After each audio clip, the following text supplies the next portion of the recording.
संक्षिप्त महाभारत आदि पर्व ग्रंथ का उपक्रम।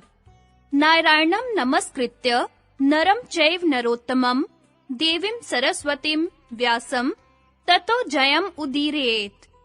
अंतर्यामी नारायण स्वरूप भगवान श्री कृष्ण, उनके सखा नर रत्न अर्जुन, उनकी लीला प्रकट करने वाली भगवती सरस्वती और उसके वक्ता भगवान व्यास को नमस्कार करके आसुरी संपत्तियों का नाश करके अंतःकरण पर विजय प्राप्त कराने वाले महाभारत ग्रंथ का पाठ करना चाहिए।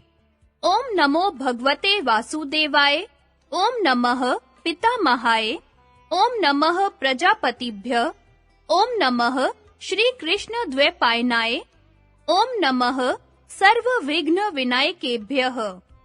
लोमहर्षण के पुत्र उग्रश्रवा सूत वंश के श्रेष्ठ पौराणिक थे। एक बार जब नैमिषारण्य क्षेत्र में कुलपति शौनक 12 वर्ष का सत्संग सत्र कर रहे थे, तब उग्रश्रवा बड़ी विनय के साथ सुख से बैठे हुए व्रतनिष्ठ ब्रह्म ऋषियों के पास आए। जब नैमिषारण्यवासी तपस्वी ऋषियों ने देखा कि उग्रश्रवा हमारे आश्रम में आ गए हैं, तब उनसे चित्र विचित्र कथा सुनने के लिए उन लोगों ने उन्हें घेर लिया। उग्रश्रवा ने हाथ जोड़कर सबको प्रणाम किया और सत्कार पाकर उनकी तपस्या के संबंध में कुशल प्रश्न किए। सब ऋषि मुनि अपने-अपने आसन पर विराजमान हो गए और उनके आज्ञा अनुसार वे भी अपने आसन पर बैठ गए। जब वे सुख पूर्वक बैठकर विश्राम कर चुके, तब किसी ऋषि ने कथा का प्रसंग प्रस्तुत करने के लिए उनसे यह प्रश्न किया, सूत नंदन, आप कहाँ से आ रहे हैं? आपने अब तक का समय कहाँ व्यतीत किया है? उग्रश्रवा ने कहा, मैं परीक्षित नंदन राजऋषि जन्मेजय के सर्प सत्र में गया हुआ था। वहाँ श्री वैशंपायन जी के मुख से मैंने भगवान श्री कृष्ण द्वैपायन के द्वारा निर्मित महाभारत ग्रंथ की अनेकों पवित्र और विचित्र कथाएं सुनी। इसके बाद बहुत से तीर्थों और आश्रमों में घूमकर समंत पंचक क्षेत्र में आया, जहां पहले कौरव और पांडवों का महान युद्ध हो चुका है। वहां से मैं आप लोगों का दर्शन करने के लिए यहाँ आया हूँ। आप सभी चिरायु और ब्रह्मनिष्ठ हैं। आपका ब्रह्म तेज सूर्य और अग्नि के समान है। आप लोग स्नान, जप, हवन आदि से निवृत्त होकर पवित्रता और एकाग्रता के साथ अपने-अपने आसन पर बैठे हुए हैं। अब कृपा करके बतलाइए कि मैं आप लोगों को कौन सी कथा सुनाऊं? ऋषियों ने कहा, सूत नंदन, परम ऋषि श्री कृष्ण द्वैपायन ने जिस ग्रंथ का निर्माण किया है और ब्रह्म ऋषियों तथा देवताओं ने जिसका सत्कार किया है, जिसमें विचित्र पदों से परिपूर्ण पर्व है, जो सूक्ष्म अर्थ और न्याय से भरा हुआ है, जो पद-पद पर वेदार्थ से विभूषित और आख्यानों में श्रेष्ठ है, जिसमें भरत वंश का संपूर्ण इतिहास है, जो सर्वथा शास्त्र सम्मत है और जिसे श्री कृष्ण द्वैपायन की आज्ञा से वैशंपायन जी ने राजा जन्मेजय को सुनाया है, भगवान व्यास की वही पुण्यमयी, पापनाशिनी और वेदमयी संहिता हम लोग सुनना चाहते हैं। उग्रश्रवा जी ने कहा, भगवान श्री कृष्ण ही सबके आदि हैं। वे अंतर्यामी, सर्वेश्वर, समस्त यज्ञों के भोक्ता, सबके द्वारा प्रशंसित, परम सत्य ओंकार स्वरूप ब्रह्म हैं। वे ही सनातन व्यक्त एवं अव्यक्त स्वरूप हैं। वे असत भी हैं और सत भी हैं। वे सत असत दोनों हैं और दोनों से परे हैं। वे ही विराट विश्व भी है। उन्होंने स्थूल और सूक्ष्म दोनों की सृष्टि की है। वे ही सबके जीवन दाता, सर्वश्रेष्ठ और अविनाशी हैं। वे ही मंगलकारी, मंगल स्वरूप, सर्वव्यापक, सबके वांछनीय, निष्पाप और परम पवित्र हैं। उन्हीं चराचर गुरु नयन मनोहारी ऋषिकेश को नमस्कार करके सर्वलोक पूजित अद्भुत कर्मा भगवान व्यास की पवित्र रचना महाभारत का वर्णन करता हूँ। पृथ्वी में अनेकों प्रतिभाशाली विद्वानों ने इस इतिहास का पहले वर्णन किया है, अब करते हैं और आगे भी करेंगे। यह परम ज्ञान स्वरूप ग्रंथ तीनों लोकों में प्रतिष्ठित है। कोई संक्षेप से तो कोई विस्तार से इसे धारण करते हैं। इसकी शब्दावली शुभ है, इसमें अनेकों छंद हैं और देवता तथा मनुष्यों की मर्यादा का इसमें स्पष्ट वर्णन है। जिस समय यह जगत ज्ञान और प्रकाश से शून्य तथा अंधकार से परिपूर्ण था, उस समय एक बहुत बड़ा अंडा उत्पन्न हुआ और वही समस्त प्रजा की उत्पत्ति का कारण बना।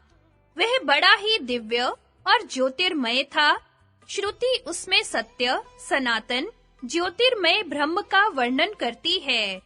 वह ब्रह्म अलौकिक, अचिंत्य, सर्वत्र सम, अव्यक्त, कारण स्वरूप तथा सत और असत दोनों है। उसी अंडे से लोक पितामह प्रजापति ब्रह्मा जी प्रकट हुए। तदनंतर 10 प्रचेता, दक्ष, उनके 7 पुत्र, 7 ऋषि और 14 मनु उत्पन्न हुए। विश्वे देवा, आदित्य, वसु, अश्विनी कुमार, यक्ष, साध्य, पिशाच, गुह्यक, पितृ, ब्रह्म ऋषि, राजऋषि, जल, द्युलोक, पृथ्वी, वायु, आकाश, दिशाएं, संवत्सर, ऋतु, मास, पक्ष, दिन रात तथा जगत में और जितनी भी वस्तुएं हैं, सब उसी अंडे से उत्पन्न हुई। यह संपूर्ण चराचर जगत प्रलय के समय जिससे उत्पन्न होता है, उसी परमात्मा में लीन हो जाता है। ठीक वैसे ही जैसे ऋतु आने पर उसके अनेकों लक्षण प्रकट हो जाते हैं और बदलने पर लुप्त हो जाते हैं। इस प्रकार यह काल चक्र जिससे सभी पदार्थों की सृष्टि और संहार होता है, अनादि और अनंत रूप से सर्वदा चलता रहता है। संक्षेप में देवताओं की संख्या 33,3333 है। विवस्वान के 12 पुत्र हैं। दिवह पुत्र ब्रह्मधानु, चक्षु, आत्मा, विभावसु, सविता, ऋचिक, अर्क, भानु, आशावह, रवि और मनु। मनु के 2 पुत्र हुए, देवभ्राट और सुभ्राट। सुभ्राट के 3 पुत्र हुए, दश ज्योति, शत ज्योति और सहस्त्र ज्योति। ये तीनों ही प्रजावान और विद्वान थे। दश ज्योति के 10,000, शत ज्योति के 1,00,000 और सहस्त्र ज्योति के 10,00,000 पुत्र उत्पन्न हुए। इन्हीं से कुरु, यदु, भरत, ययाति और इक्ष्वाकु आदि राज ऋषियों के वंश चले। बहुत से वंशों और प्राणियों की सृष्टि की यही परंपरा है। भगवान व्यास समस्त लोक, भूत, भविष्यत, वर्तमान के रहस्य, कर्म, उपासना, ज्ञान रूप वेद, अभ्यास युक्त योग, धर्म, अर्थ और काम, सारे शास्त्र तथा लोक व्यवहार को पूर्ण रूप से जानते हैं। उन्होंने इस ग्रंथ में व्याख्या के साथ संपूर्ण इतिहास और सारी श्रुतियों का तात्पर्य कह दिया है। भगवान व्यास ने इस महान ज्ञान का कहीं विस्तार से और कहीं संक्षेप से वर्णन किया है, क्योंकि विद्वान लोग ज्ञान को भिन्न-भिन्न प्रकार से प्रकाशित करते हैं। उन्होंने तपस्या और ब्रह्मचर्य की शक्ति से वेदों का विभाजन करके इस ग्रंथ का निर्माण किया और सोचा कि इसे शिष्यों को किस प्रकार पढ़ाऊं। भगवान व्यास का यह विचार जानकर स्वयं ब्रह्मा जी उनकी प्रसन्नता और लोकहित के लिए उनके पास आए। भगवान वेद व्यास उन्हें देखकर बहुत ही विस्मित हुए और मुनियों के साथ उठकर उन्हें हाथ जोड़कर प्रणाम किया तथा आसन पर बैठाया। स्वागत सत्कार के बाद ब्रह्मा जी की आज्ञा से वे भी उनके पास ही बैठ गए। तब व्यास जी ने बड़ी प्रसन्नता से मुस्कुराते हुए कहा, भगवन, मैंने एक श्रेष्ठ काव्य की रचना की है। इसमें वैदिक और लौकिक सभी विषय हैं।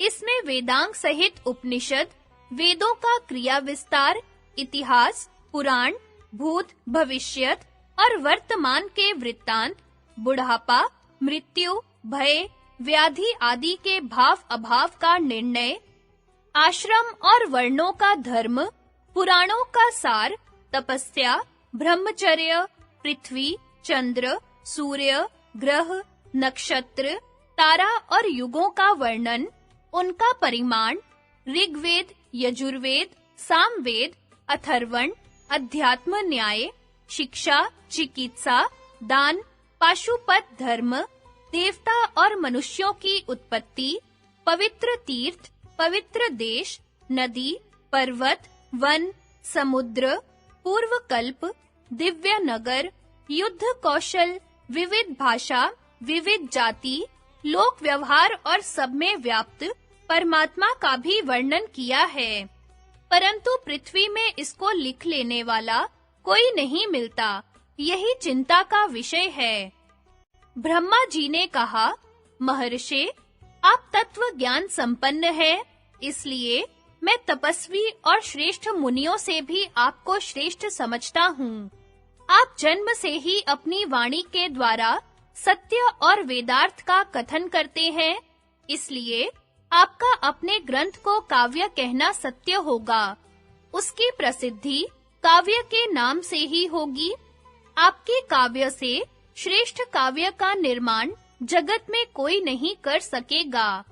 आप अपना ग्रंथ लिखने के लिए गणेश जी का स्मरण कीजिए। यह कहकर ब्रह्मा जी तो अपने लोक को चले गए और व्यास जी ने गणेश जी का स्मरण किया। स्मरण करते ही भक्त वांछा कल्पतरु गणेश जी उपस्थित हुए। व्यास जी ने पूजा करके उन्हें बैठाया और प्रार्थना की, भगवन, मैंने मन ही मन महाभारत की रचना की है। मैं बोलता हूँ, आप उसे लिखते जाइए।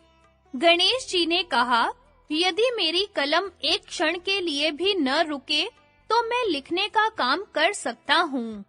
व्यास जी ने कहा, ठीक है, किंतु आप बिना समझे न लिखिएगा।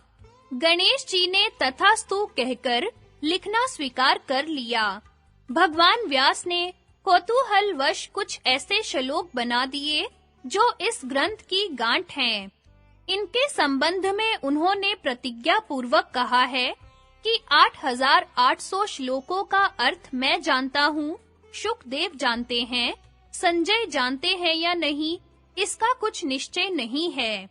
वे श्लोक अब भी इस ग्रंथ में हैं, बिना विचार किए उनका अर्थ नहीं खुल सकता। और तो क्या, सर्वज्ञ गणेश जी जब एक क्षण तक उन श्लोकों के अर्थ का विचार करते थे, उतने में ही महर्षि व्यास दूसरे बहुत से श्लोकों की रचना कर डालते थे। यह महाभारत ज्ञान रूप अंजन की सलाई से अज्ञान के अंधकार में भटकते हुए लोगों की आंखें खोलने वाला है। इस भारत रूपी सूर्य ने धर्म, अर्थ, काम और मोक्ष चारों पुरुषार्थों का संक्षेप और विस्तार से वर्णन करके लोगों का अज्ञान अंधकार नष्ट कर दिया है। इस भारत पुराण रूपी पूर्ण चंद्र ने श्रुत्यर्थ रूप चंद्रिका को छिटकाकर मनुष्यों की बुद्धि रूप कुमुदों को विकसित कर दिया है। इस इतिहास रूप दीपक ने संसार के तहखाने को उजाले से भर दिया है।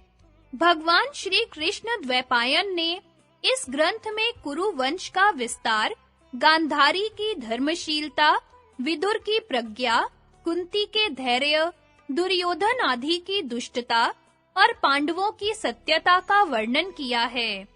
इसी की प्रत्येक कथा से भगवान श्री कृष्ण की अनिर्वचनीय महिमा प्रकट होती है। यह महाभारत रूप कल्प वृक्ष समस्त कवियों के लिए आश्रय स्थान है। इसी के आधार पर सब अपने-अपने काव्य का निर्माण करेंगे। जो श्रद्धा पूर्वक महाभारत का अध्ययन करता है, उसके सारे पाप नष्ट हो जाते हैं, क्योंकि इसमें देवऋषि, ब्रह्म ऋषि, देवता आदि के परम पवित्र कर्मों का वर्णन है। इसमें सनातन पुरुष भगवान श्री कृष्ण का स्थान-स्थान पर कीर्तन है। वे ही सत्य, ऋत, परम पवित्र, और मंगलमय है। वे अविनाशी, अविचल, अखंड ज्ञान स्वरूप पर ब्रह्म हैं। बुद्धिमान लोग उन्हीं की लीलाओं का गायन करते हैं। वे सत और असत दोनों हैं। जगत की सारी चेष्टा उन्हीं की शक्ति से होती है। जो कुछ पांच भौतिक, आध्यात्मिक अथवा प्रकृति का मूलभूत निर्विशेष ब्रह्म स्वरूप है, वह सब उन्हीं का स्वरूप है। सन्यासी ध्यान के द्वारा उन्हीं का चिंतन करके मुक्त होते हैं और दर्पण में प्रतिबिंब के समान संपूर्ण प्रपंच को उन्हीं में स्थित देखते हैं। यह ग्रंथ उनके चरित्र से पूर्ण है, इसलिए इसका पाठ करने वाला पापों से छूट जाता है। इस महाभारत ग्रंथ का शरीर है सत्य और अमृत। इतिहासों में यही सर्वश्रेष्ठ है। इतिहास और पुराणों के द्वारा ही वेदार्थ का निश्चय करना चाहिए। वेद अल्पज्ञ से भयभीत रहते हैं कि कहीं यह हमारा सत्यानाश न कर डाले। देवताओं ने महाभारत को तराजू पर वेदों के साथ रखकर तोला है। उस समय चारों वेदों से इसकी महत्ता अधिक सिद्ध हुई है। महत्ता और भगवत्ता के कारण ही इसे महाभारत कहते हैं। तपस्या, अध्ययन, वैदिक कर्मानुष्ठान, शीलोच्छवृत्ति आदि सभी चित्त शुद्धि के हेतु हैं, जब वे भाव शुद्धि के साथ किए जाएं। इस ग्रंथ रत्न में भाव शुद्धि पर विशेष जोर है, इसलिए महाभारत ग्रंथ का अध्ययन करते समय भी भाव शुद्ध रखना चाहिए। जन्मेजय के भाइयों को शाप और गुरु सेवा की महिमा। उग्र श्रवा जी ने कहा, ऋषियों, परीक्षित नंदन जन्मेजय अपने भाइयों के साथ कुरुक्षेत्र में एक लंबा यज्ञ कर रहे थे। उनके 3 भाई थे, श्रुतसेन, उग्रसेन और भीमसेन। उस यज्ञ के अवसर पर वहां एक कुत्ता आया। जन्मेजय के भाइयों ने उसे पीटा और वह रोता चिल्लाता अपनी माँ के पास गया। रोते चिल्लाते कुत्ते से माँ ने पूछा, बेटा, तू क्यों रो रहा है? किसने तुझे मारा है? उसने कहा, माँ, मुझे जन्मेजय के भाइयों ने पीटा है। माँ बोली, बेटा, तुमने उनका कुछ न कुछ अपराध किया होगा। कुत्ते ने कहा, माँ, न मैंने भविष्य की ओर देखा और न किसी वस्तु को चाटा ही। मैंने तो कोई अपराध नहीं किया। यह सुनकर माता को बड़ा दुख हुआ और वह जन्मेजय के यज्ञ में गई। उसने क्रोध से कहा, मेरे पुत्र ने भविष्य को देखा तक नहीं, कुछ चाटा भी नहीं, और भी इसने कोई अपराध नहीं किया, फिर इसे पीटने का कारण? जन्मेजय और उनके भाइयों ने इसका कोई उत्तर नहीं दिया। कुतिया ने कहा, तुमने बिना अपराध मेरे पुत्र को मारा है, इसलिए तुम पर अचानक ही कोई महान भय आएगा। देवताओं की कुतिया सरमा का यह शाप सुनकर जन्मेजय बड़े दुखी हुए और घबराए भी। यज्ञ समाप्त होने पर वे हस्तिनापुर आए और एक योग्य पुरोहित ढूंढने लगे जो इस अनिष्ट को शांत कर सके। एक दिन वे शिकार खेलने गए। घूमते-घूमते अपने राज्य में ही उन्हें एक आश्रम मिला। उस आश्रम में श्रुतश्रवा नाम के एक ऋषि रहते थे। उनके तपस्वी पुत्र का नाम था सोमश्रवा।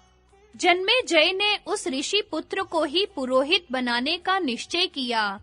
उन्होंने श्रुतश्रवा ऋषि को नमस्कार करके कहा, भगवन, आपके पुत्र मेरे पुरोहित बने। ऋषि ने कहा, मेरा पुत्र बड़ा तपस्वी और स्वाध्याय संपन्न है। यह आपके सारे अनिष्टों को शांत कर सकता है। केवल महादेव के शाप को मिटाने में इसकी गति नहीं है, परंतु इसका एक गुप्त व्रत है। वह यह कि यदि कोई ब्राह्मण इससे कोई चीज मांगेगा, तो यह उसे अवश्य दे देगा। यदि तुम ऐसा कर सको, तो इसे ले जाओ। जन्मेजय ने ऋषि की आज्ञा स्वीकार कर ली। वे सोमश्रवा को लेकर हस्तिनापुर आए और अपने भाइयों से बोले, मैंने इसे अपना पुरोहित बनाया है। तुम लोग बिना विचार के ही इनकी आज्ञा का पालन करना। भाइयों ने उनकी आज्ञा स्वीकार की। उन्होंने तक्षशिला पर चढ़ाई की और उसे जीत लिया। उन्हीं दिनों उस देश में आयुर्धौम्य नाम के एक ऋषि रहा करते थे। उनके 3 प्रधान शिष्य थे, आरुणि, उपमन्यु और वेद। इनमें आरुणि पांचाल देश का रहने वाला था। उसे उन्होंने एक दिन खेत की मेड़ बांधने के लिए भेजा। गुरु की आज्ञा से आरुणि खेत पर गया और प्रयत्न करते-करते हार गया, तो भी उससे बांध न बंधा। जब वह तंग आ गया, तो उसे एक उपाय सूझा। वह मेड़ की जगह स्वयं लेट गया। इससे पानी का बहना बंद हो गया। कुछ समय बीतने पर आयुर्धौम्य ने अपने शिष्यों से पूछा कि आरुणि कहाँ गया। शिष्यों ने कहा, आपने ही तो उसे खेत की मेड़ बांधने के लिए भेजा था। आचार्य ने शिष्यों से कहा कि चलो, हम लोग भी जहाँ वह गया है वहीं चले। वहां जाकर आचार्य पुकारने लगे, आरुणि, तुम कहाँ हो? आओ बेटा। आचार्य की आवाज पहचानकर आरुणि उठ खड़ा हुआ और उनके पास आकर बोला, भगवन, मैं यह हूँ। खेत से जल बहा जा रहा था। जब उसे मैं किसी प्रकार नहीं रोक सका, तो स्वयं ही मेड़ के स्थान पर लेट गया। अब यकायक आपकी आवाज सुन मेड़ तोड़कर आपकी सेवा में आया हूँ। आपके चरणों में मेरे प्रणाम हैं। आज्ञा कीजिए, मैं आपकी क्या सेवा करूं? आचार्य ने कहा, बेटा, तुम मेड़ के बांध को उद्दलन करके उठ खड़े हुए हो, इसलिए तुम्हारा नाम उद्दालक होगा। फिर कृपा दृष्टि से देखते हुए आचार्य ने और भी कहा, बेटा, तुमने मेरी आज्ञा का पालन किया है, इसलिए तुम्हारा और भी कल्याण होगा। सारे वेद और धर्मशास्त्र तुम्हें ज्ञात हो जाएंगे। अपने आचार्य का वरदान पाकर वह अपने अभीष्ट स्थान पर चला गया। आयुर्धौम्य के दूसरे शिष्य का नाम था उपमन्यु। आचार्य ने उसे यह कहकर भेजा कि बेटा, तुम गौओं की रक्षा करो। आचार्य की आज्ञा से वह गाय चराने लगा। दिन भर गाय चराने के बाद सायंकाल आचार्य के आश्रम पर आया और उन्हें नमस्कार किया। आचार्य ने कहा, बेटा, तुम मोटे और बलवान दिख रहे हो, खाते पीते क्या हो? उसने कहा, आचार्य, मैं भिक्षा मांगकर खा पी लेता हूँ। आचार्य ने कहा, बेटा, मुझे निवेदन किए बिना भिक्षा नहीं खानी चाहिए। उसने आचार्य की बात मान ली। अब वह भिक्षा मांगकर उन्हें निवेदित कर देता और आचार्य सारी भिक्षा लेकर रख लेते। वह फिर दिन भर गाय चराकर संध्या के समय गुरु गृह में लौट आता और आचार्य को नमस्कार करता। एक दिन आचार्य ने कहा, बेटा, मैं तुम्हारी सारी भिक्षा ले लेता हूँ, अब तुम क्या खाते पीते हो? उपमन्यु ने कहा, भगवन, मैं पहले भिक्षा आपको निवेदित करके फिर दूसरी मांग कर खा पी लेता हूँ। आचार्य ने कहा, ऐसा करना अंतेवासी के लिए अनुचित है। तुम दूसरे भिक्षार्थियों की जीविका में अड़चन डालते हो और इससे तुम्हारा लोभ भी सिद्ध होता है। उपमन्यु ने आचार्य की आज्ञा स्वीकार कर ली और फिर वह गाय चराने चला गया। संध्या समय वह पुनः गुरुजी के पास आया, उनके चरणों में नमस्कार किया। आचार्य ने कहा, बेटा उपमन्यु, मैं तुम्हारी सारी भिक्षा ले लेता हूँ, दूसरी बार तुम मांगते नहीं। फिर भी तुम खूब हट्टे-कट्टे हो, अब क्या खाते पीते हो? उपमन्यु ने कहा, भगवन, मैं इन गौओं के दूध से अपना जीवन निर्वाह कर लेता हूँ। आचार्य ने कहा, बेटा, मेरी आज्ञा के बिना गौओं का दूध पी लेना उचित नहीं है। उसने उनकी वह आज्ञा भी स्वीकार की और फिर गौएं चराकर शाम को उनकी सेवा में उपस्थित होकर नमस्कार किया। आचार्य ने पूछा, बेटा, तुमने मेरी आज्ञा से भिक्षा की तो बात ही कौन, दूध पीना भी छोड़ दिया, फिर क्या खाते पीते हो? उपमन्यु ने कहा, भगवन, ये बछड़े अपनी माँ के थन से दूध पीते समय जो फेन उगल देते हैं, वही मैं पी लेता हूँ। आचार्य ने कहा, राम राम, ये दयालु बछड़े तुम पर कृपा करके बहुत सा फेन उगल देते होंगे। इस प्रकार तो तुम उनकी जीविका में अड़चन डालते हो। तुम्हें वह भी नहीं पीना चाहिए। उसने आचार्य की आज्ञा शिरोधार्य की। अब खाने पीने के सभी दरवाजे बंद हो जाने के कारण भूख से व्याकुल होकर उसने एक दिन आक के पत्ते खा लिए। उन खारे, तीते, कड़वे, रूखे और पचने पर तीक्ष्ण रस पैदा करने वाले पत्तों को खाकर वह अपने आंखों की ज्योति खो बैठा। अंधा होकर वन में भटकता रहा और एक कुएं में गिर पड़ा। सूर्यास्त हो गया, परंतु उपमन्यु आचार्य के आश्रम पर नहीं आया। आचार्य ने शिष्यों से पूछा, उपमन्यु नहीं आया? शिष्यों ने कहा, भगवन, वह तो गाय चराने गया है। आचार्य ने कहा, मैंने उपमन्यु के खाने पीने के सभी दरवाजे बंद कर दिए हैं। इससे उसे क्रोध आ गया होगा, तभी तो अब तक नहीं लौटा। चलो उसे ढूंढें। आचार्य शिष्यों के साथ वन में गए और जोर से पुकारा, उपमन्यु, तुम कहाँ हो?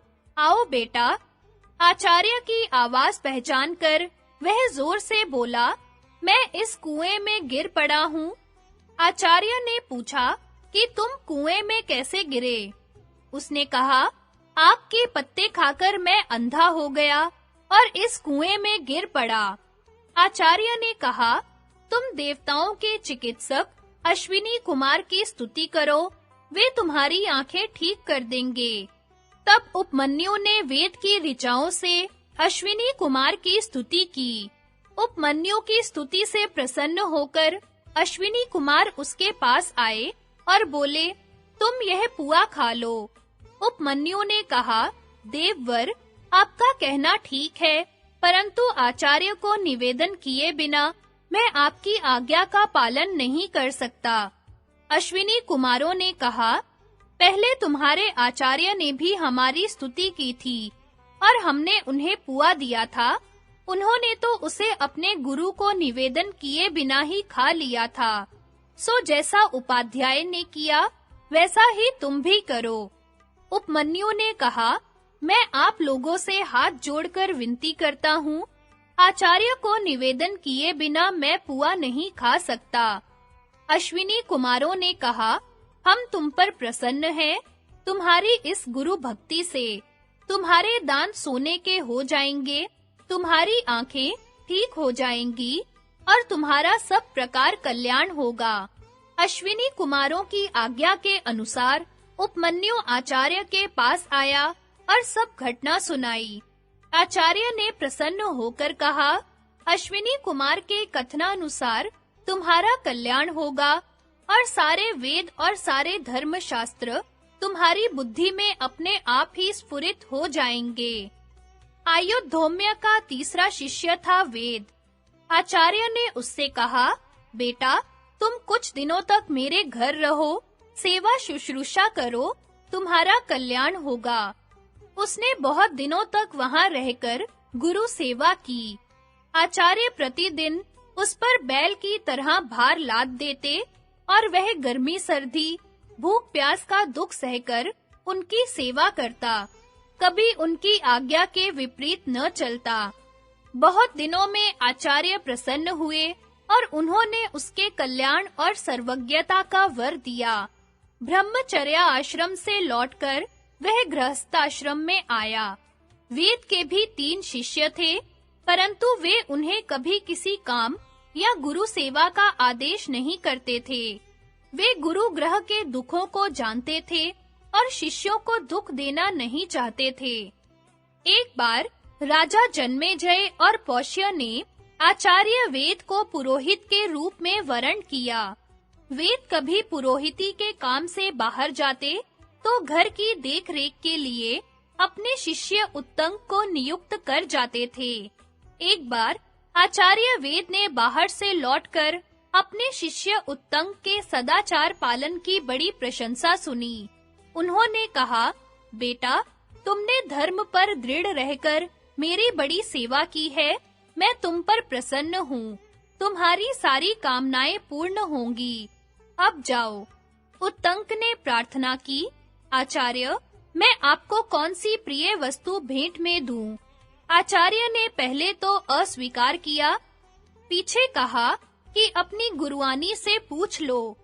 जब उत्तंक ने गुरुआनी से पूछा तो उन्होंने कहा, तुम राजा पौष्य के पास जाओ और उनकी रानी के कानों के कुंडल मांग लाओ। मैं आज के चौथे दिन उन्हें पहनकर ब्राह्मणों को भोजन परोसना चाहती हूँ। ऐसा करने से तुम्हारा कल्याण होगा, अन्यथा नहीं। उत्तंक ने वहां से चलकर देखा कि एक बहुत लंबा चौड़ा पुरुष बड़े भारी बैल पर चढ़ा हुआ है।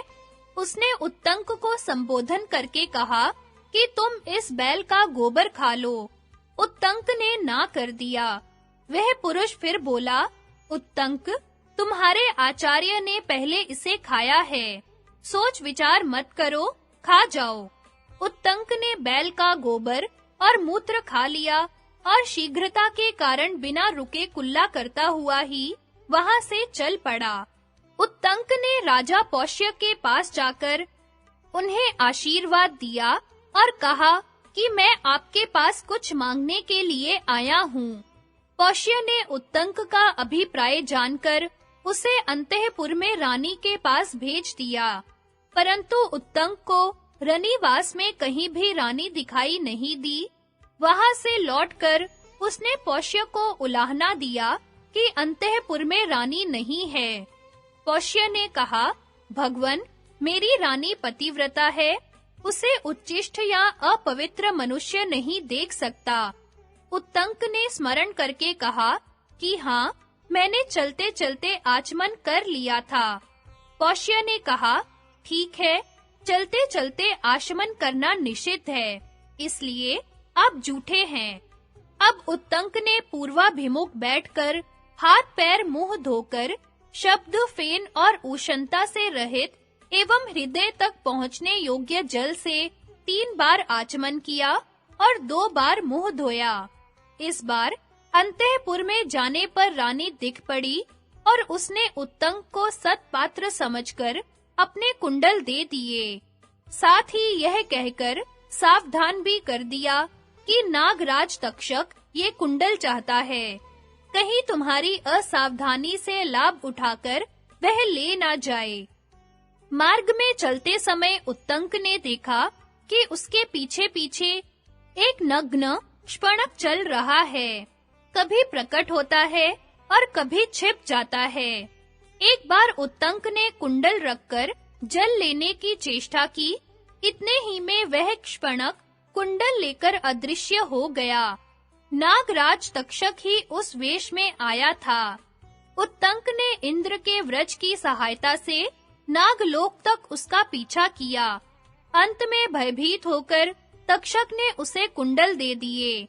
उत्तंक ठीक समय पर अपनी गुरुआनी के पास पहुंचा और उन्हें कुंडल देकर आशीर्वाद प्राप्त किया। अब आचार्य से आज्ञा प्राप्त करके उत्तंक हस्तिनापुर आया। वह तक्षक पर अत्यंत क्रोधित था और उससे बदला लेना चाहता था। उस समय तक हस्तिनापुर के सम्राट जन्मेजय तक्षशिला पर विजय प्राप्त करके लौट चुके थे। उत्तंक ने कहा, राजन, तक्षक ने आपके पिता को डसा है। आप उससे बदला लेने के लिए यज्ञ कीजिए। कश्यप आपके पिता की रक्षा करने के लिए आ रहे थे, परंतु उन्हें उसने लौटा दिया। अब आप सर्प सत्र कीजिए और उसकी प्रज्वलित अग्नि में उस पापी को जलाकर भस्म कर डालिए। उस दुरात्मा ने मेरा भी कम अनिष्ट नहीं किया है। आप सर्प सत्र करेंगे तो आपके पिता की मृत्यु का बदला चुकेगा और मुझे भी प्रसन्नता होगी। सर्पों के जन्म की कथा। शौनक जी ने प्रश्न किया, सूत नंदन उग्र श्रवा, अब तुम आस्तिक ऋषि की कथा सुनाओ, जिन्होंने जन्मेजय के सर्प सत्र में नागराज तक्षक की रक्षा की थी। तुम्हारे मुंह की कथा मिठास से भरी और सुंदर होती है। तुम अपने पिता के अनुरूप पुत्र हो, उन्हीं के समान हमें कथा सुनाओ। उग्र श्रवा जी ने कहा, आयुष्मान, मैंने आपके पिता के मुंह से आस्तिक की कथा सुनी है, वही आप लोगों को सुनाता हूँ। सत्य युग में दक्ष प्रजापति की 2 कन्याएं थी, कद्रु और विंता। उनका विवाह कश्यप ऋषि से हुआ था। कश्यप अपनी धर्म पत्नियों से प्रसन्न होकर बोले, तुम्हारी जो इच्छा हो वर मांग लो। कद्रु ने कहा, 1000 समान तेजस्वी नाग मेरे पुत्र हों। विंता बोली, तेज, शरीर और बल विक्रम में कद्रु के पुत्रों से श्रेष्ठ केवल 2 ही पुत्र मुझे प्राप्त हों। कश्यप जी ने एवं अस्तु कहा, दोनों प्रसन्न हो गई। सावधानी से गर्भ रक्षा करने की आज्ञा देकर कश्यप जी वन में चले गए। समय आने पर कद्रु ने 1000 और विंता ने 2 अंडे दिए। दासियों से प्रसन्न होकर गरम बर्तनों में उन्हें रख दिया। 500 वर्ष पूरे होने पर कद्रु के तो 1000 पुत्र निकल आए, परंतु विंता के 2 बच्चे नहीं निकले। विंता ने अपने हाथों एक अंडा फोड़ डाला। उस अंडे का शिशु आधे शरीर से तो पुष्ट हो गया था, परंतु उसका नीचे का आधा शरीर अभी कच्चा था। नवजात शिशु ने क्रोधित होकर अपनी माता को शाप दिया, माँ, तूने लोभवश मेरे अधूरे शरीर को ही निकाल लिया है, इसलिए तू अपनी उसी सौत की 500 वर्ष तक दासी रहेगी जिससे डाह करती है। यदि मेरी तरह तूने दूसरे अंडे को भी फोड़कर उसके बालक को अंगहीन या विकृतांग न किया, तो वही तुझे इस शाप से मुक्त करेगा। यदि तेरी ऐसी इच्छा है कि तेरा दूसरा बालक बलवान हो, तो धैर्य के साथ 500 वर्ष तक और प्रतीक्षा कर। इस प्रकार शाप देकर वह बालक आकाश में उड़ गया और सूर्य का सारथी बना। प्रातःकालीन लालिमा उसी की झलक है। उस बालक का नाम अरुण हुआ। एक बार कद्रु और विंता दोनों बहनें एक साथ ही घूम रही थी और उन्हें पास ही उच्च श्रवा नाम का घोड़ा दिखाई दिया। यह अश्व रत्न अमृत मंथन के समय उत्पन्न हुआ था और समस्त अश्वों में श्रेष्ठ, बलवान, विजयी, सुंदर, अजर, दिव्य एवं सब शुभ लक्षणों से युक्त था। उसे देखकर वे दोनों आपस में उसका वर्णन करने लगी। शौनक जी ने पूछा, सूत नंदन, देवताओं ने अमृत मंथन किस स्थान पर और क्यों किया था? अमृत मंथन के समय उच्च श्रवा घोड़ा किस प्रकार उत्पन्न हुआ? उग्र श्रवा जी महर्षि शौनक का यह प्रश्न सुनकर उसे अमृत मंथन की कथा कहने लगे। समुद्र मंथन और अमृत आदि की प्राप्ति। उग्र श्रवा जी ने कहा, शौनक आदि ऋषियों, मेरु नाम का एक पर्वत है। वह इतना चमकीला है मानो तेज की राशि हो।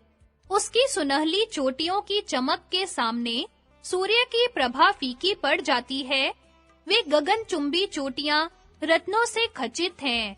उन्हीं में से एक पर देवता लोग इकट्ठे होकर अमृत प्राप्ति के लिए सलाह करने लगे। उनमें भगवान नारायण और ब्रह्मा जी भी थे। नारायण ने देवताओं से कहा, देवता और असुर मिलकर समुद्र मंथन करें। इस मंथन के फल स्वरूप अमृत की प्राप्ति होगी। देवताओं ने भगवान नारायण के परामर्श से मंदराचल को उखाड़ने की चेष्टा की। वह पर्वत मेघों के समान ऊंची चोटियों से युक्त 11,000 योजन ऊंचा और उतना ही नीचे धसा हुआ था। जब सब देवता पूरी शक्ति लगाकर भी उसे उखाड़ नहीं सके, तब उन्होंने विष्णु भगवान और ब्रह्म जी के पास जाकर प्रार्थना की। भगवन, आप दोनों हम लोगों के कल्याण के लिए मंदराचल को उखाड़ने का उपाय कीजिए और हमें कल्याणकारी ज्ञान दीजिए। देवताओं की प्रार्थना सुनकर श्री नारायण और ब्रह्मा जी ने शेषनाग को मंदराचल उखाड़ने के लिए प्रेरित किया। महाबली शेषनाग ने वन और वनवासियों के साथ मंदराचल को उखाड़ लिया। अब मंदराचल के साथ देवगण समुद्र तट पर पहुंचे और समुद्र से कहा, हम लोग अमृत के लिए तुम्हारा जल मथेंगे। समुद्र ने कहा, यदि आप लोग अमृत में मेरा भी हिस्सा रखें, तो मैं मंदराचल को घुमाने से जो कष्ट होगा वह सह लूंगा। देवता और असुरों ने समुद्र की बात स्वीकार करके कच्छप राज से कहा, आप इस पर्वत के आधार बनिए। कच्छप राज ने कहा, ठीक है। मंदराचल को उसने अपनी पीठ पर ले लिया। अब देवराज इंद्र यंत्र के द्वारा मंदराचल को घुमाने लगे। इस प्रकार देवता और असुरों ने मंदराचल की मथानी और वासुकी नाग की डोरी बनाकर समुद्र मंथन प्रारंभ किया। वासुकी नाग के मुंह की ओर असुर और पूंछ की ओर देवता लगे थे। बार-बार खींचे जाने के कारण वासुकी नाग के मुख से धुएं और अग्नि ज्वाला के साथ सांस निकलने लगी। वह सांस थोड़ी ही देर में मेघ बन जाती और वह मेघ थके मांदे देवताओं पर जल बरसाने लगता।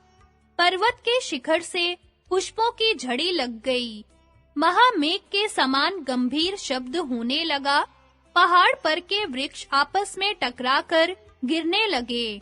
उनकी रगड़ से आग लग गई। इंद्र ने मेघों के द्वारा जल बरसवाकर उसे शांत किया। वृक्षों के दूध और औषधियों के रस चू-चू कर समुद्र में आने लगे। औषधियों के अमृत के समान प्रभावशाली रस और दूध तथा सर्वगुणमय मंदराचल की अनेकों दिव्य प्रभाव वाली मणियों से चूने वाले जल के स्पर्श से ही देवता अमृतत्व को प्राप्त होने लगे। उन उत्तम रसों के सम्मिश्रण से समुद्र का जल दूध बन गया और दूध से घी बनने लगा। देवताओं ने मथते-मथते थक कर ब्रह्मा जी से कहा, भगवान नारायण के अतिरिक्त सभी देवता और असुर थक गए हैं। समुद्र मथते-मथते इतना समय बीत गया है, परंतु अब तक अमृत नहीं निकला। ब्रह्मा जी ने भगवान विष्णु से कहा, भगवन, आप इन्हें बल दीजिए। आप ही इनके एकमात्र आश्रय हैं। विष्णु भगवान ने कहा, जो लोग इस कार्य में लगे हुए हैं, मैं उन्हें बल दे रहा हूँ। सब लोग पूरी शक्ति लगाकर मंदराचल को घुमाएं और समुद्र को क्षुब्ध कर दे। भगवान के इतना कहते ही देवता और असुरों का बल बढ़ गया। वे बड़े वेग से मथने लगे। सारा समुद्र क्षुब्ध हो उठा। उस समय समुद्र से अगणित किरणों वाला शीतल प्रकाश से युक्त श्वेत वर्ण का चंद्रमा प्रकट हुआ। चंद्रमा के बाद भगवती लक्ष्मी और सुरा देवी निकली।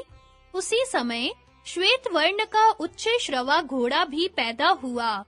भगवान नारायण के वक्षः स्थल पर सुशोभित होने वाली दिव्य किरणों से उज्जवल कौस्तुभ मणि तथा वांछित फल देने वाले कल्प वृक्ष और कामधेनु भी उसी समय निकले। लक्ष्मी, सुरा, चंद्रमा, उच्च श्रवा ये सब आकाश मार्ग से देवताओं के लोक में चले गए। इसके बाद दिव्य शरीरधारी धन्वंतरी देव प्रकट हुए। वे अपने हाथ में अमृत से भरा श्वेतक मंडलू लिए हुए थे। यह अद्भुत चमत्कार देखकर दानवों में यह मेरा है, ऐसा कोलाहल मच गया। तदनंतर 4 श्वेत दांतों से युक्त विशाल ऐरावत हाथी निकला। उसे इंद्र ने ले लिया। जब समुद्र का बहुत मंथन किया गया, तब उसमें से कालकूट विष निकला। उसकी गंध से ही लोगों की चेतना जाती रही। ब्रह्मा की प्रार्थना से भगवान शंकर ने उसे अपने कंठ में धारण कर लिया। तभी से वे नीलकंठ नाम से प्रसिद्ध हुए। यह सब देखकर दानवों की आशा टूट गई। अमृत और लक्ष्मी के लिए उनमें बड़ा वैर विरोध और फूट हो गई। उसी समय भगवान विष्णु मोहिनी स्त्री का वेश धारण करके दानवों के पास आए। मूर्खों ने उनकी माया न जानकर मोहिनी रूपधारी भगवान को अमृत का पात्र दे दिया। उस समय वे सभी मोहिनी के रूप पर लट्टू हो रहे थे। इस प्रकार विष्णु भगवान ने मोहिनी रूप धारण करके दैत्य और दानवों से अमृत छीन लिया और देवताओं ने उनके पास जाकर उसे पी लिया। उसी समय राहु दानव भी देवताओं का रूप धारण करके अमृत पीने लगा। अभी अमृत उसके कंठ तक पहुंचा ही था कि चंद्रमा और सूर्य ने उसका भेद बतला दिया। भगवान विष्णु ने तुरंत ही अपने चक्र से उसका सिर काट डाला। राहु का पर्वत शिखर के समान सिर आकाश में उड़कर गरजने लगा और उसका धड़ पृथ्वी पर गिरकर सबको कंपाता हुआ तड़फड़ाने लगा। तभी से राहु के साथ चंद्रमा और सूर्य का वैमनस्य स्थायी हो गया। विष्णु भगवान ने अमृत पिलाने के बाद अपना मोहिनी रूप त्याग दिया और वे तरह-तरह के भयावने अस्त्र शस्त्रों से असुरों को डराने लगे। बस खारे समुद्र के तट पर देवता और असुरों का भयंकर संग्राम छिड़ गया। भांति-भांति के अस्त्र शस्त्र बरसने लगे। भगवान के चक्र से कट-कुट कर कोई-कोई असुर खून उगलने लगा, तो कोई-कोई देवताओं के खड्ग, शक्ति और गदा से घायल होकर धरती पर लौटने लगे। चारों ओर से यही आवाज सुनाई पड़ती कि मारो, काटो, दौड़ो, गिरा दो, पीछा करो। इस प्रकार भयंकर युद्ध हो ही रहा था कि विष्णु भगवान के दो रूप नर और नारायण युद्ध भूमि में दिखाई पड़े। नर का दिव्य धनुष देखकर नारायण ने अपने चक्र का स्मरण किया और उसी समय सूर्य के समान तेजस्वी गोलाकार चक्र आकाश मार्ग से वहां उपस्थित हुआ। भगवान नारायण के चलने पर चक्र शत्रु दल में घूम-घूम कर काल अग्नि के समान सहस्त्र असुरों का संहार करने लगा। असुर भी आकाश में उड़-उड़ कर पर्वतों की वर्षा से देवताओं को घायल करते रहे। उस समय देव शिरोमणि नर ने बाणों के द्वारा पर्वतों की चोटियां काट-काट कर उन्हें आकाश में बिछा दिया और सुदर्शन चक्र घास-फूस की तरह दैत्यों को काटने लगा। इससे भयभीत होकर असुर गण पृथ्वी और समुद्र में छिप गए।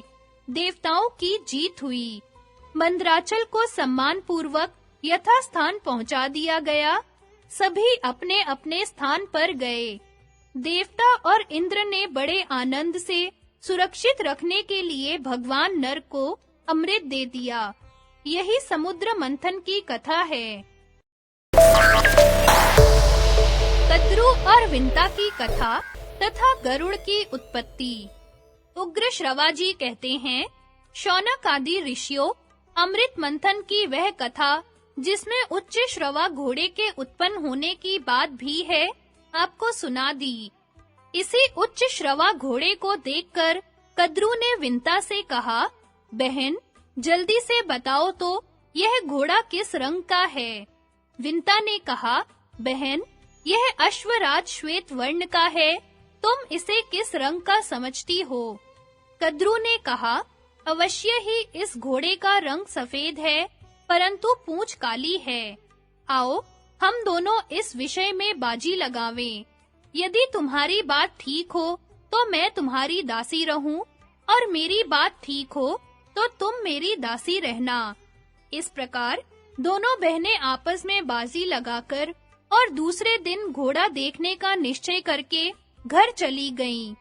कद्रु ने विंता को धोखा देने के विचार से अपने 1000 पुत्रों को यह आज्ञा दी कि पुत्रों, तुम लोग शीघ्र ही काले बाल बनकर उच्च श्रवा की पूंछ ढक लो, जिससे मुझे दासी न बनना पड़े।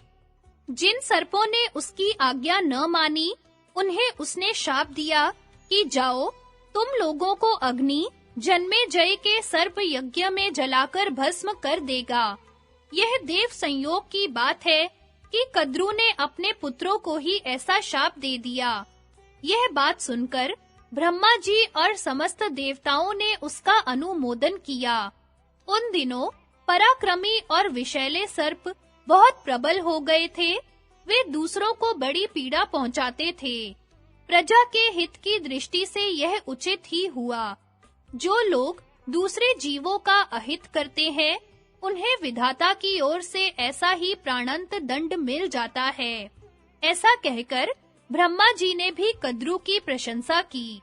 कद्रू और विंता ने आपस में दासी बनने की बाजी लगाकर बड़े रोष और आवेश में वह रात बिताई।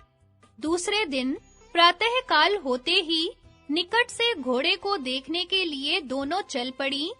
सर्पों ने परस्पर विचार करके यह निश्चय किया कि हमें माता की आज्ञा का पालन करना चाहिए। यदि उसका मनोरथ पूरा न होगा तो वह प्रेम भाव छोड़कर रोष पूर्वक हमें जला देगी। यदि इच्छा पूरी हो जाएगी तो प्रसन्न होकर हमें अपने शाप से मुक्त कर देगी। इसलिए चलो हम लोग घोड़े की पूंछ काली कर दें। ऐसा निश्चय करके वे उच्च श्रवा की पूंछ से बाल बनकर लिपट गए, जिससे वह काली जान पड़ने लगी। इधर कद्रू और विंता बाजी लगाकर आकाश मार्ग से समुद्र को देखते-देखते दूसरे पार जाने लगी। दोनों ही घोड़े के पास पहुंचकर नीचे उतर पड़ी। उन्होंने देखा कि घोड़े का सारा शरीर तो चंद्रमा की किरणों के समान उज्जवल है, परंतु पूंछ काली है। यह देखकर विंता उदास हो गई। कद्रू ने उसे अपनी दासी बना लिया। समय पूरा होने पर महातेजस्वी गरुड़ माता की सहायता के बिना ही अंडा फोड़कर उससे बाहर निकल आए। उनके तेज से दिशाएं प्रकाशित हो गईं। उनकी शक्ति, गति, दीप्ति और वृद्धि विलक्षण थी। नेत्र बिजली के समान पीले और शरीर अग्नि के समान तेजस्वी। वे जन्मते ही आकाश में बहुत ऊपर उड़ गए। उस समय वे ऐसे जान पड़ते थे मानो दूसरा बड़ वानल ही हो। देवताओं ने समझा अग्निदेव ही इस रूप में बढ़ रहे हैं। उन्होंने विश्व रूप अग्नि की शरण में जाकर प्रणाम पूर्वक कहा, अग्निदेव, आप अपना शरीर मत बढ़ाइए। क्या आप हमें भस्म कर डालना चाहते हैं? देखिए देखिए, आपकी यह तेजोमयी मूर्ति हमारी ओर बढ़ती आ रही है। अग्नि ने कहा, देवगण, यह मेरी मूर्ति नहीं है, यह विंता नंदन परम तेजस्वी पक्षी राज गरुड़ हैं। इन्हीं को देखकर आप लोगों को भ्रम हुआ है। ये नागों के नाशक, देवताओं के हितैषी और आसुरों के शत्रु हैं। आप इनसे भयभीत न हो। मेरे साथ चलकर इनसे मिल लें। अग्नि के साथ जाकर देवता और ऋषियों ने गरुड़ की स्तुति की। देवता और ऋषियों की स्तुति सुनकर गरुड़ जी ने कहा, मेरे भयंकर शरीर को देखकर जो लोग घबरा गए थे, वे अब भयभीत न हो। मैं अपने शरीर को छोटा और तेज को कम कर लेता हूँ। सब लोग प्रसन्नता पूर्वक लौट गए। एक दिन विनीत विंता अपने पुत्र के पास बैठी हुई थी। कद्रू ने उसे बुलाकर कहा, मुझे समुद्र के भीतर नागों का एक दर्शनीय स्थान देखना है, वहां तू मुझे ले चल। अब विंता ने कद्रू को और गरुड़ जी ने माता की आज्ञा से सर्पों को अपने कंधों पर बैठा लिया और उनके अभीष्ट स्थान को चले। गरुड़ जी बहुत ऊपर सूर्य के निकट से चल रहे थे। तीक्ष्ण गर्मी के कारण सर्प बेहोश हो गए। कद्रू ने इंद्र की प्रार्थना करके सारे आकाश को मेघ मंडल से आच्छादित करा दिया। वर्षा हुई, सब सर्प सुखी हो गए। उन्होंने अभीष्ट स्थान पर पहुंचकर लवण सागर, मनोहर वन आदि देखा, यथेच विहार किया और खूब खेल कूदकर गरुड़ से कहा, तुमने तो आकाश में उड़ते समय बहुत से सुंदर-सुंदर द्वीप देखे होंगे। अब हमें किसी और द्वीप में ले चलो। गरुड़ कुछ चिंता में पड़ गए। उन्होंने सोच विचार कर अपनी माता से पूछा कि माँ, मुझे सर्पों की आज्ञा का पालन क्यों करना चाहिए?